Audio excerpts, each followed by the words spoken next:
This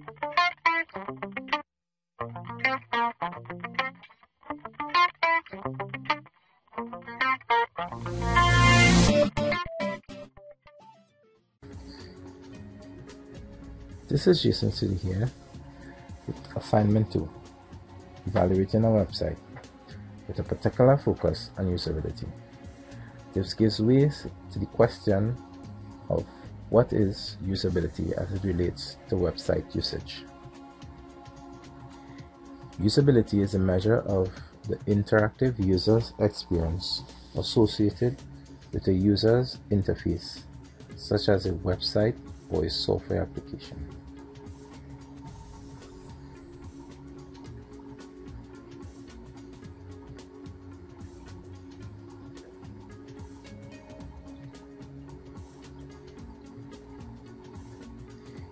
Usability is very important.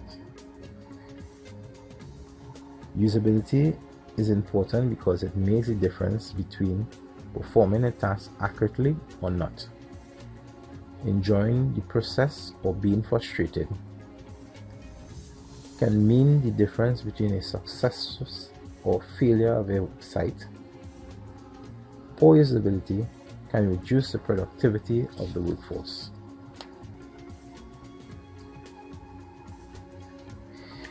A perfect web design should be easy to learn, supports users' tasks and goals effectively and efficiently, satisfying and engaging to use.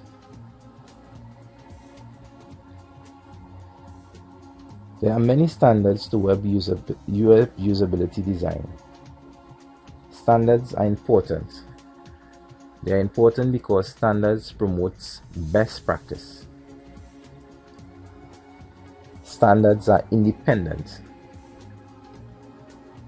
Standards encourages consistency.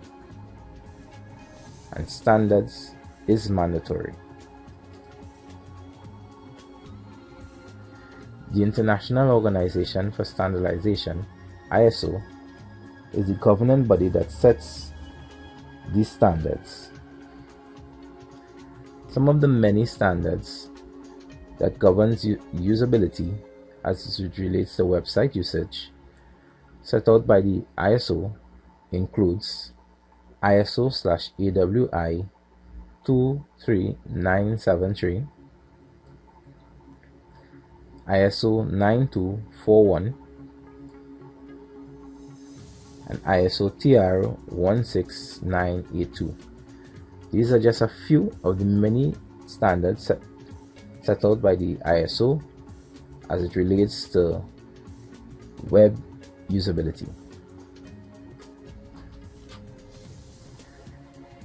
Principles of evaluating websites in accordance with the ISO best practice guidelines includes accuracy and authority, objectivity, currency, coverage, web design and development recognize the following also: use of color, technical issues, legal and ethical consideration, universal access, typograph, graphics.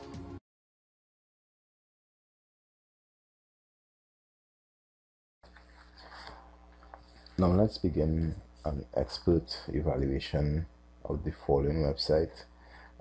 This will be based on the ISO guidelines of website usability. For the purpose of this video, the words website and site shall mean the same and may be used interchangeably. Okay, the website under review is amazon.com and the URL for the website is www.amazon.com. I will begin by saying amazon.com is a shopping website which is asymmetrically designed providing that energetic flow associated with shopping sites. In the area of accuracy and authority, Amazon.com was created by Amazon, and they are qualified to write the site as it advertises their products. Amazon have been in existence for quite some time and have been a very famous company which copyrights the site to the site dating back to 1996. And if you go down to the bottom here, you would see the copyright trademark. Copyrights. Alright, so we have copyright is dating back to 1996.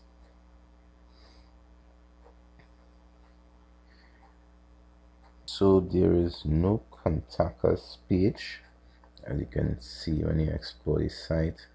There is no contact us page. However, if you need to contact Amazon, there's a return policy. If you go to returns, there's some return policies where you have to log in to your account, and there's some return policies. At that time you can contact Amazon. That's the only way you can contact them. The target audience of Amazon is all ranges of all ages. As you can see, you could click on any department and Amazon, they range from baby items, so you could go here and to adults,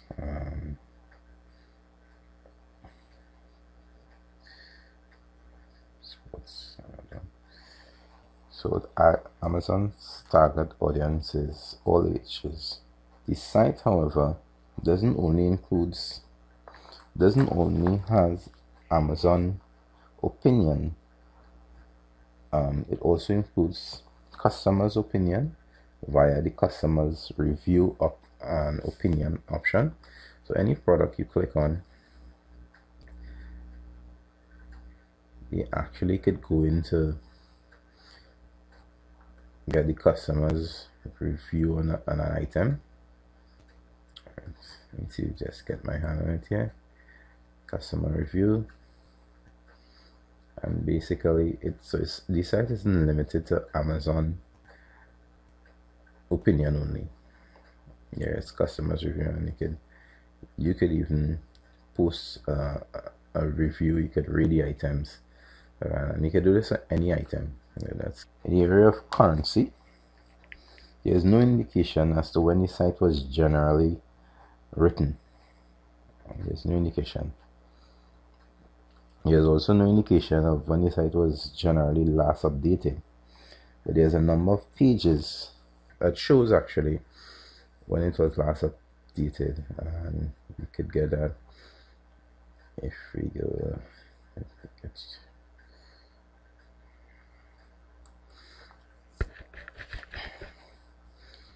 So you could go to the media room, and the media room actually gives you date and have releases.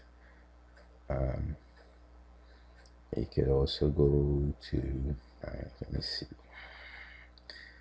some individual pages that actually displays when they were last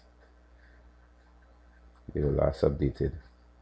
Actually display when they were last updated, but the site generally doesn't have listed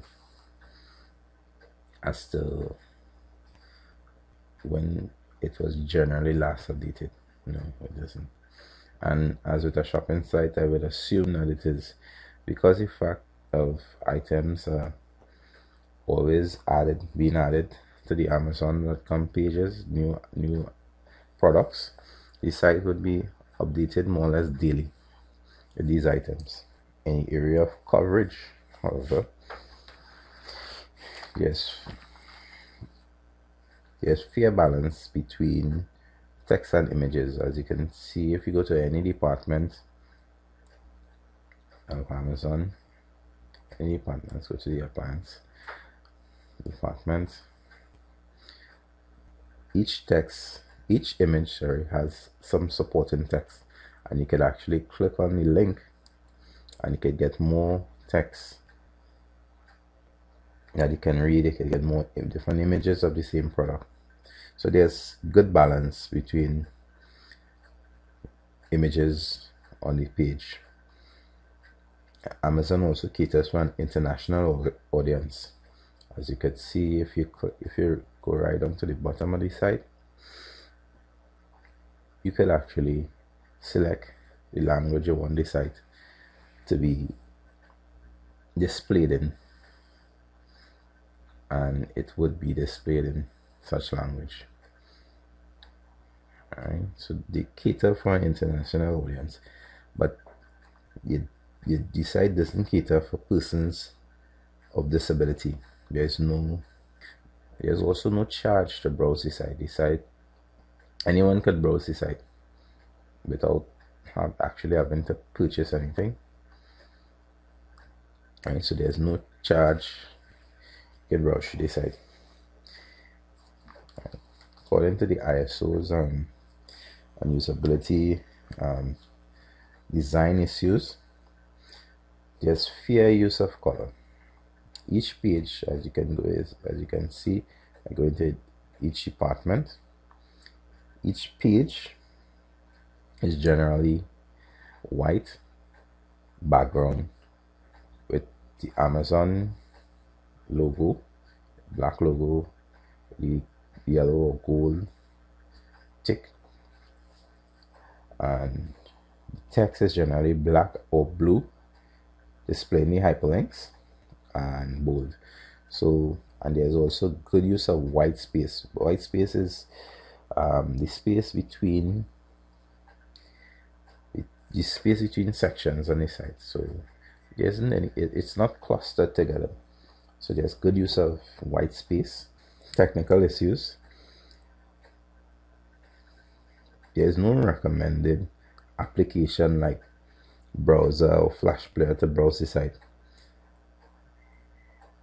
To access the site, you actually just type in the URL and you could go for the different links. There's no delay in loading of pages of the site. As you can see, we can switch from department to department. So, in the area of technical issues, I think this site was designed fair. Legal and ethical consideration. Right, there was use of legal and ethical consideration. If you check their policies to the bottom, well, there's a condition of use policy. There is privacy notice. There's also the copyright to the site logo, indicating the site was copyrighted. Let's just go to the condition of use policy. Yes. And as you can see, it was last updated the 19th of August 2011, and so there are some policies here. So there's fair use of legal consideration, legal and ethical consideration. Area of typograph. The typeface is legibly displayed. As you can see, we have no problem in actually reading from any page of the site. Let's actually go to this department here. So there's no problem in actually loading any page to the site. So in reading any page to the site. The type style, sorry, is bold, blue text, bold or blue text, black text, and color change, and yellow text. And there's also change between the font of the text. So some texts are bigger than some. Some texts are bold while some are not. In terms of graphics, the site has a balance in the amount of graphics used to support the text on each page. So as you can see, for each picture, there is some text that support that image. There is balance between the pages of the site, as most of the pages was asymmetrically designed. With exception to this asymmetric design was the um, the policy pages. And if you just go back to the terms of use page here, where you have to flow, have to go from one item to the next. In terms of proximity, there was, as I mentioned earlier, there was good use of white space between sections, so avoiding cluster between on the page, on the website, on the pages of the website.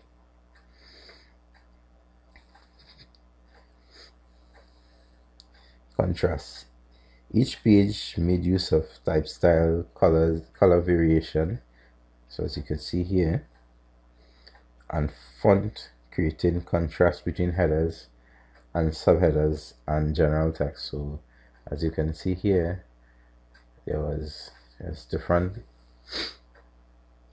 type styles as to the different type of text, and there's also different colors as a bold blue, as the regular blue, as the red, and so there is good use of contrast, displaying the bold items would be the headers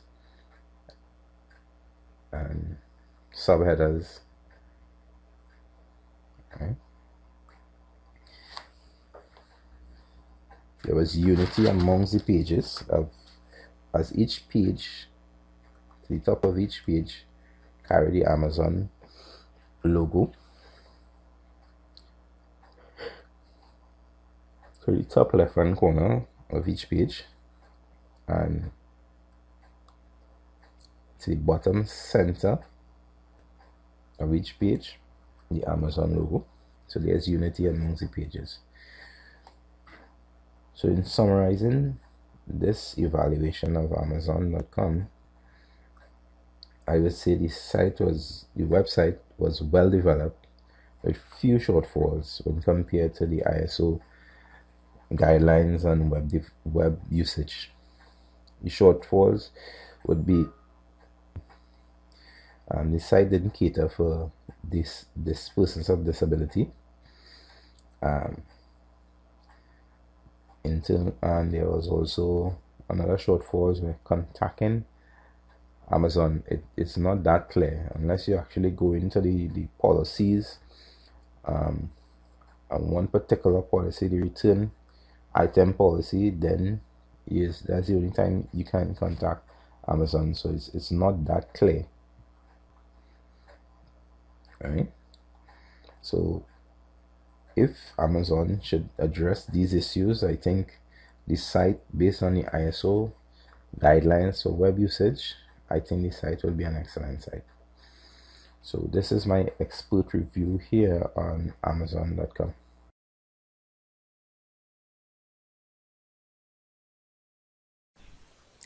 I like a lot of music, and I take music everywhere. So I need to purchase an MP3 player so that I would not have to rely on carrying around a lot of CDs at any one time. All my music would be in one place. Everyone has told me that Amazon.com is great for buying. So I decided to check out their selection. After getting to the home page, I see that the page is clear, it is well laid out, and I see the search box right at the top. So I enter MP3 player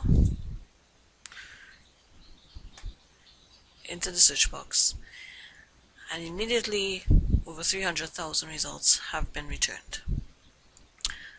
Before I go through the results, I see at the top here I can search by brand.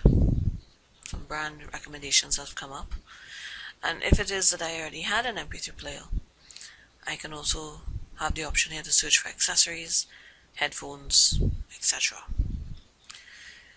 going down the list, I see that there's a Kobe 4 gig video MP3 player with FM radio. So I click on it to get some more details. On the item page, the picture of the item is very clear. I can even make out different aspects of the player itself. And there are also other views to the item. The price is clearly listed. I can also choose my capacity that I'm looking for, whether it's 2 gig, 4 gig, 8 gig. I can also choose the color, whether it's red, blue, or black.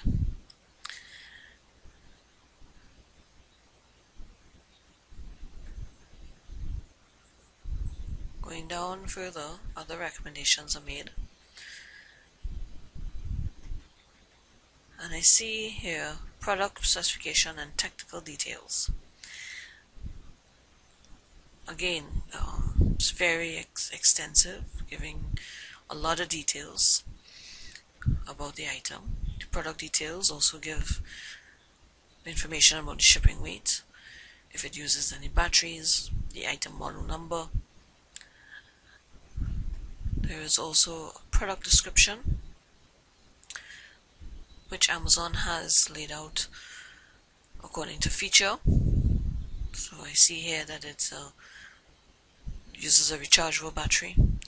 It has intuitive controls or smart controls and ways in which I can enjoy the player. There are other products, other recommendations further here. And further down the page, there are customer reviews. So whether it's customers have given it a 1-star rating or a 5-star rating, it's all clearly listed here. And of course the average star rating here.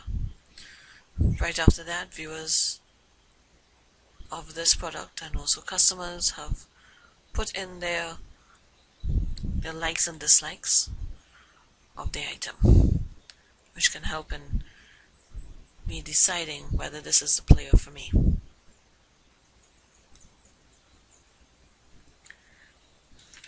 In my opinion, Amazon.com is easy to use. It offers a wide range of items. I was able to narrow my search by price, capacity, and brand easily without leaving the item page. The user reviews are helpful, and the technical specs and features which were clearly listed gave me further insight into what I needed to do to obtain this item.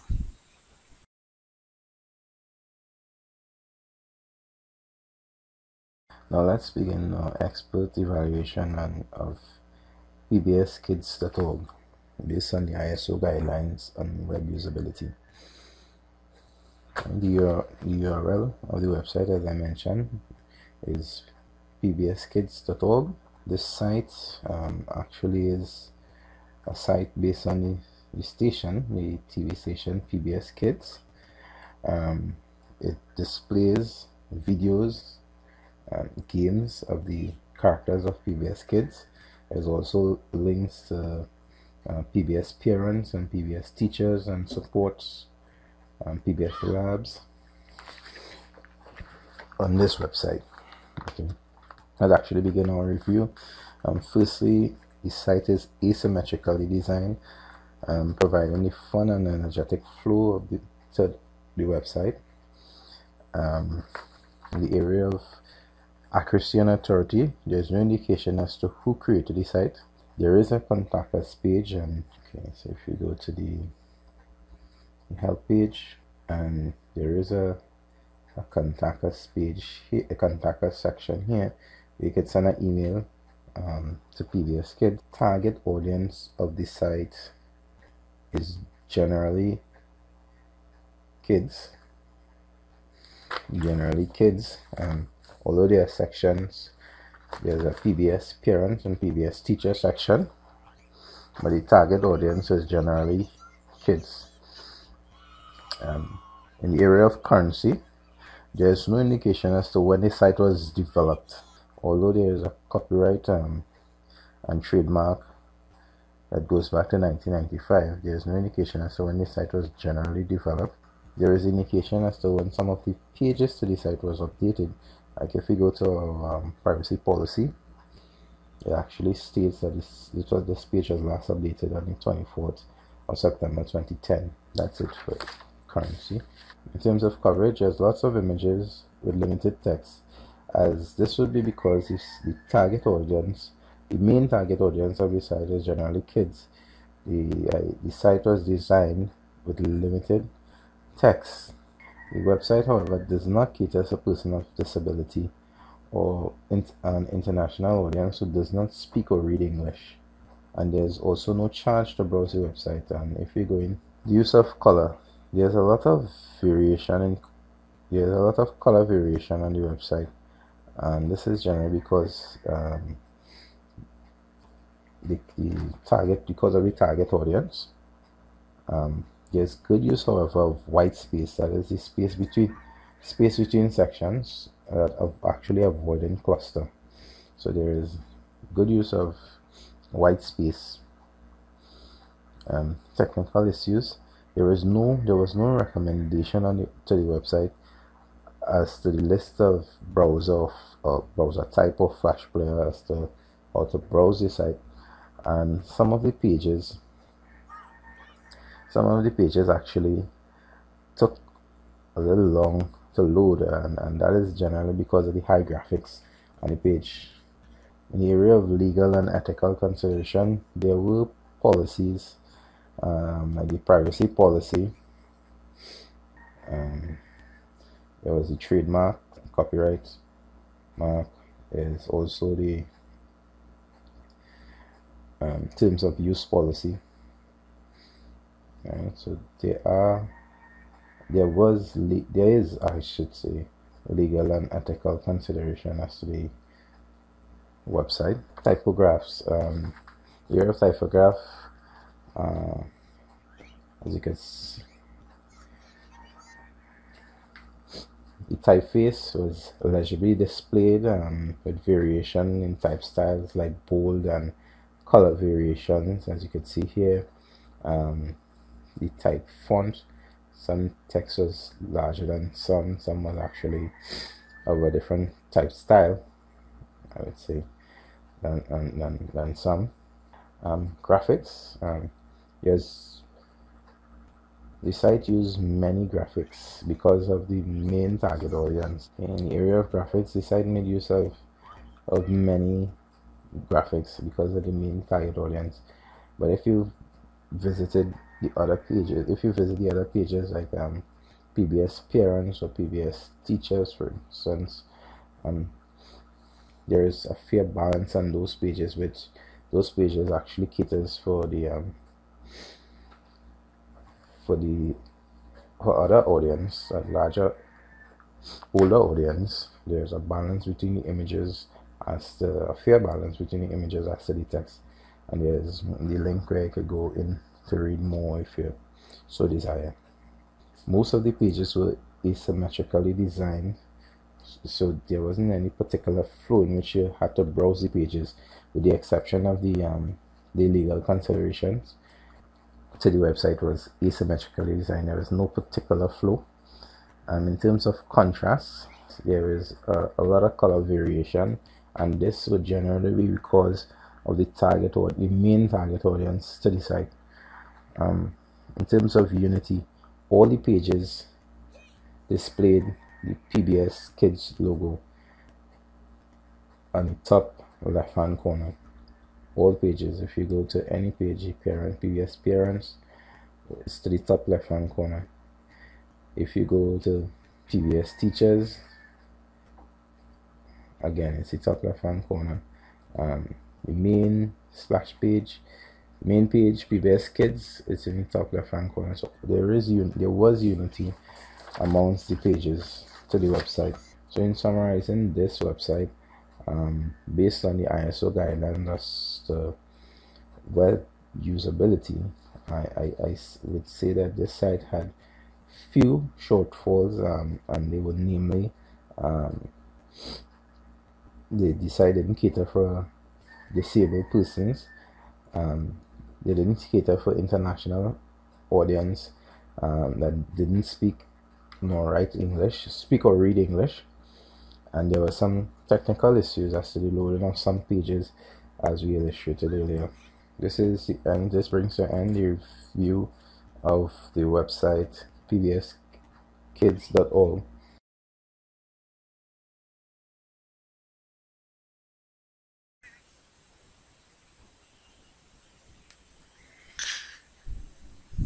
I am often caught looking after my cousin Max on afternoons until his parents come from work to take him home.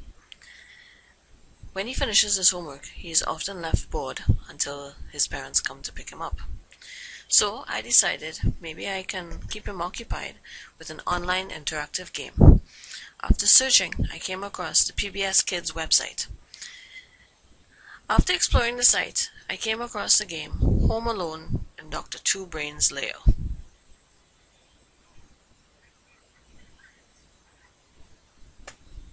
and I click on it.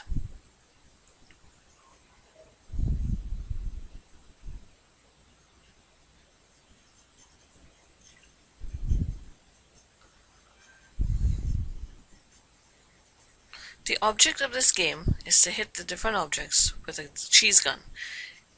If the wrong object is hit, then one of the characters' voices comes on and explains what the object looks like, and also gives a definition for it as well. Bonus rounds involve the use of hand-eye coordination to spray falling targets. Let's give it a shot.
I think Max would like this game because it is easy to move the cheese gun using the arrow keys and the spacebar to shoot at the objects. The characters of the game seem likable. There's the opportunity also to learn about various things in the world, for example, the solar system and fossils. The game has 3 rounds and 2 bonus rounds. This website offers a wide range of games of many genres, such as adventure, word games, and math games.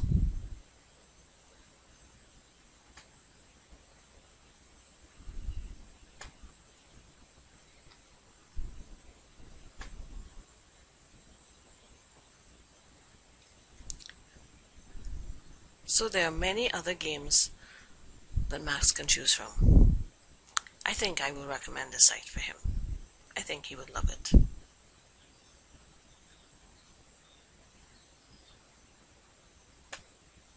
Hug